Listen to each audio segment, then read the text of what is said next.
With £200 million in the bank, a growing portfolio of properties and a swath of box office hits under her belt, you'd be forgiven for thinking Sandra Bullock has the world at her feet. But away from the glitz and glamour of Los Angeles, the Hollywood star has been holed up in her 5-bedroom Victorian-era mansion in New Orleans, Louisiana, caring for her sick partner as he slowly deteriorated from motor neuron disease. Now Sandra, 59, has been left devastated by the loss of Brian Randall, who died this week aged 57 from amyotrophic lateral sclerosis, ALS, the most common form of the progressive neurological disorder. Having taken a step back from her glittering acting career over the last few years, behind closed doors the Oscar-winning star has been looking after Brian along with a team of nurses, helped by their 3 children.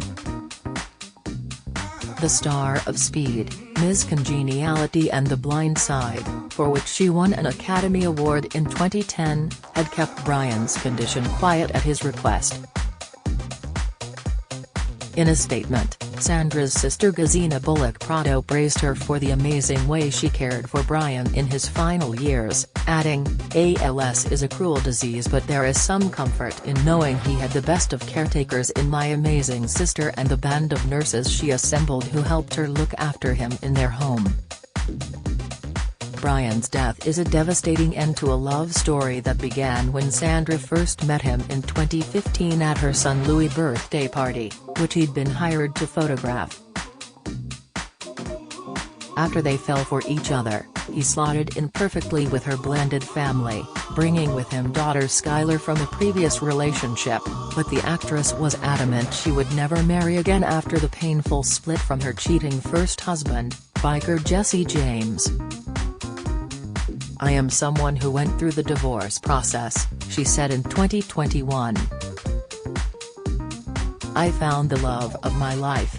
We share 2 beautiful children, 3 children, his older daughter. It's the best thing ever. I don't wanna say, do it like I do it, but I don't need a paper to be a devoted partner and devoted mother. I don't need to be told to be ever present in the hardest of times. I don't need to be told to weather a storm with a good man."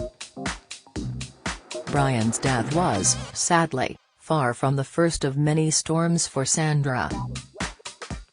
In 2010, after filing for divorce following numerous reports of Jesse's infidelity, Sandra spoke about being left reeling by a 2004 picture of her soon-to-be ex-husband posing in Nazi regalia while throwing a Heil Hitler salute.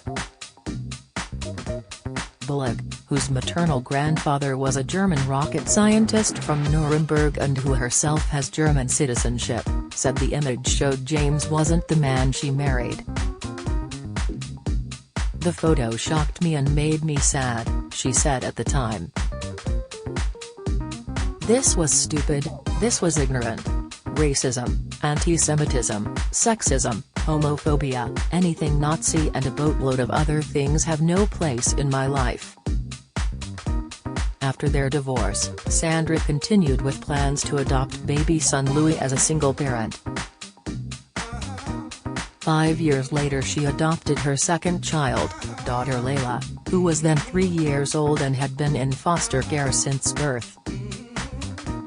"When I look at Layla, there's no doubt in my mind that she was supposed to be here," she said, and "I can tell you absolutely, the exact right children came to me at the exact right time." Her family, she added, is blended and diverse, nutty, and loving and understanding. That's a family. With her growing fame and popularity, her Forces of Nature co-star Ben Affleck once joked that every studio executive he spoke to was going after Sandra for their lead female role. Also came obsessive fans. One stalked her across several states until she took out multiple restraining orders against him. Another, a woman, was caught lying outside her and James' Orange County home and attempted to run him over when the biker confronted her. A third stalker, Joshua James Corbett, left Sandra terrified when he broke into her LA home in 2014 and subjected her to a frightening ordeal that only ended when she barricaded herself into a closet and called the police. After breaking in through the sunroom, he had lurked inside her house for an hour while she slept.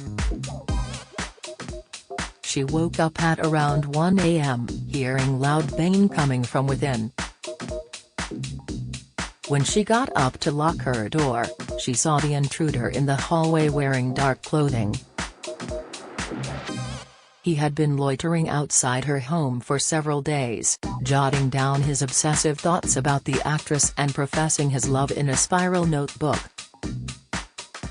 When the police arrived, Corbett screamed, "Sandy, I'm sorry. Please don't press charges." The violation left Sandra with extreme anxiety and post-traumatic stress disorder (PTSD), and she admitted she hadn't been the same since. "My house was broken into while I was in it," she recalled. "I'm in the closet going, this doesn't end well. I'm in the closet, which is not gonna help." Louis, luckily, was away. "It was the one night that our nanny goes, let me just take him to my apartment, which is up the street because you're going to be out late." Had he been home, I would have run to the closet, which is now my official closet, but that was his bedroom, and it would have changed our destiny forever. Sandra was left with heart-stopping flashbacks that would leave her sobbing, but it was the fear of passing on her trauma and shame to her child that drove her to seek professional help. She turned to eye movement desensitization and reprocessing therapy, EMDR, a type of psychotherapy that uses side-to-side eye movements combined with structured talking therapy to help sufferers process traumatic memories. Prince Harry, too, has credited EMDR with helping him come to terms with his own childhood trauma. It was, for Sandra, a lifesaver as she had been unraveling after the home intrusion and has never been alone since that day. It also forced her to reassess her professional and private lives. Prior to the stalking incident, Louis had suffered a grand mal seizure when his temperature soared and his mum thought he was going to die. Just 2 days later, Sandra was bitten by a poisonous spider. Her hair began falling out in clumps as a result of the stressful events and she was worried her body was at breaking point. "I was looking at my body, and I said it's going to break. It was not responding well to what was happening," she remembered. "My hair starts falling out. I have alopecia spots everywhere. I'm by the tub, laying out hair, counting, 1, 2, I literally had to take inventory. If I don't pull it together, I'm gonna die. Something is going to happen to my body that I can't control, and I can control almost everything." Years earlier, Sandra survived a plane crash in a private jet in December 2000, just months after the success of her film Ms. Congeniality. She was lucky to escape uninjured along with the 2 crew, after the runway lights at Jackson Hole Airport failed to turn on during the night landing. 8 years later, while filming romantic comedy The Proposal, she escaped death again when she and her then-husband were hit head-on by a drunk driver while traveling through Massachusetts. Seeking help meant confronting those painful memories from her younger years and past relationships, which Sandra hadn't realized were out of the ordinary. "When I got out of EMDR therapy, I realized I have surrounded myself often with unsafe people and situations and put myself there," she said. "I have no one else to blame but myself because that was the most familiar feeling I had." In 2022 she quietly announced she was taking a step back from acting to focus on being a mum to her 2 kids and stepdaughter, and, of course, to care for Brian as his health failed. "I would love to continue making films when I'm done being a mum. I'll get back to it. I don't know when. Probably when they're teenagers, solidly 16 or 17-year-olds," she explained. Sandra also gushed over her partner's role in their family, saying, "He's the example that I would want my children to have. I don't always agree with him, and he doesn't always agree with me. But he is an example even when I don't agree with him.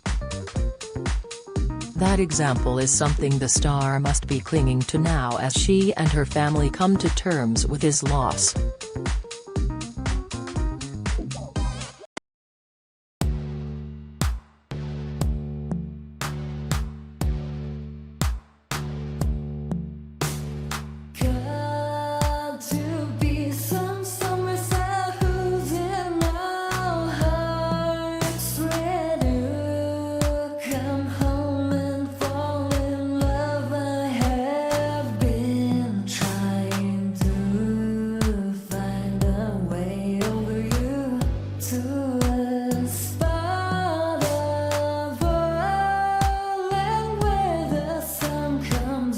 From